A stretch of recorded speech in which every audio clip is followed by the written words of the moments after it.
Hello, everybody. Welcome to day 34, chapter 34. Today we're reading the Dinah incident. Now, Dinah, the daughter of Leah, whom she had borne to Jacob, went out to see the daughters of the land.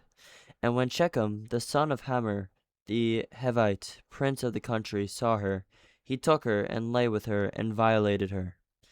His soul was strongly attached to Dinah, the daughter of Jacob, and he loved the young woman and spoke kindly to the young woman. So Shechem spoke to his father Hamor, saying, "Give me this young woman as a wife." And Jacob heard that he had defiled Dinah his daughter.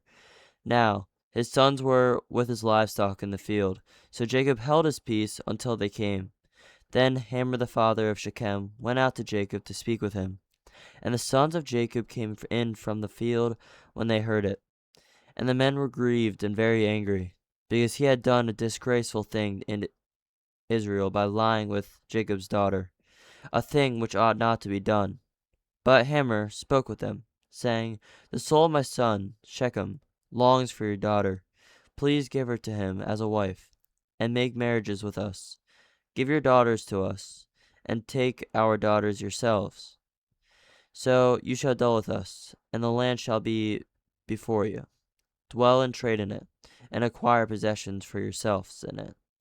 Then Shechem said to her father and her brothers, "Let me find favor in your eyes, and whatever you say to me I will give. Ask me so much dowry and gifts, and I will give according to what you say to me. But give me that youthful woman as a wife." But the sons of Jacob answered Shechem and Hamor his father, and spoke deceitfully, because he had defiled Dinah their daughter. And they said to them, "We cannot do the thing to give our sister to one who is uncircumcised, for that would be a reproach to us. But on this condition we will consent to you, if you will become as we are. If every male of you is circumcised, then we will give our daughters to you, and we will take your daughters to us, and we will dwell with you, and we will become one people. But if you will not heed us and be circumcised, then we will take our daughter and be gone." And their words pleased Hamor and Hamor's son.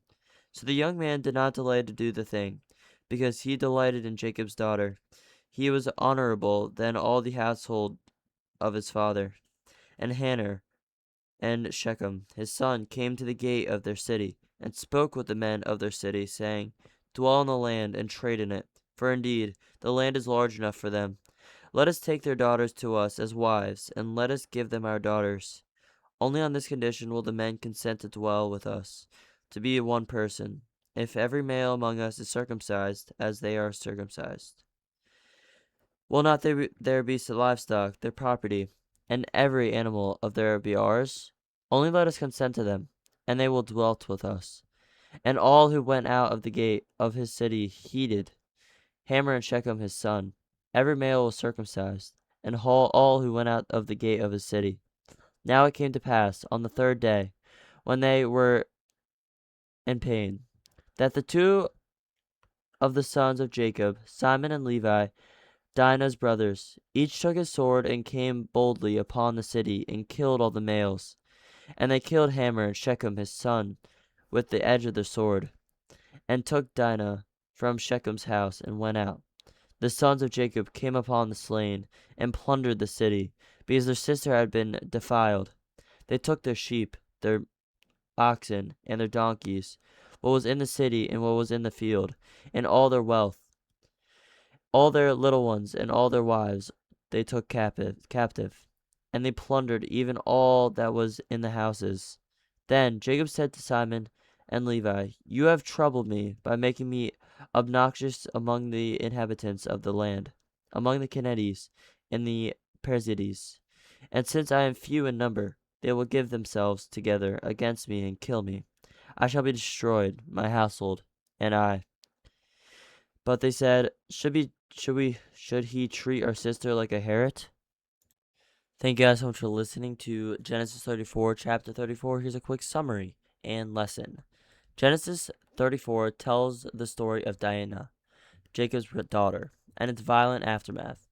While visiting the woman of the land near Shechem, Dinah is seen, taken, and raped by Shechem. the son of the local ruler Hamor. Afterward, Shechem becomes genuinely attached to her and asks his father to arrange marriage. Hamor approaches Jacob and his sons, proposing not just this marriage, but broader intermarriage, marriage and trade between the two peoples.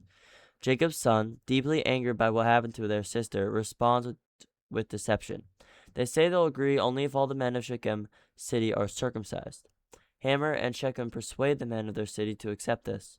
But 3 days later, while the men are still recovering and vulnerable, Dinah's brothers Simeon and Levi attack the city, kill every man, including Hamor and Shechem, rescue Dinah, and the rest of Jacob's sons plunder the city, taking flocks, wealth, women, and children. Jacob's horrified and fearful of retaliation from surrounding peoples, but Simeon and Levi justified to their actions by asking, "Should we treat our sisters like a harlot?" The lesson. This chapter doesn't offer a clean moral resolution. It's presented starkly, without the narration endorsing either the original crime or the brothers' violent, disproportionate revenge carried out under false pretense, using the sacred sign of circumcision as a weapon. It's exposed real family trauma and the corrosive cycle of violence responding to violence, themes that will resurface later when Jacob, near death, specifically condemns Simon and Levi's brutality in this incident. Thank you guys so much for listening. See you tomorrow.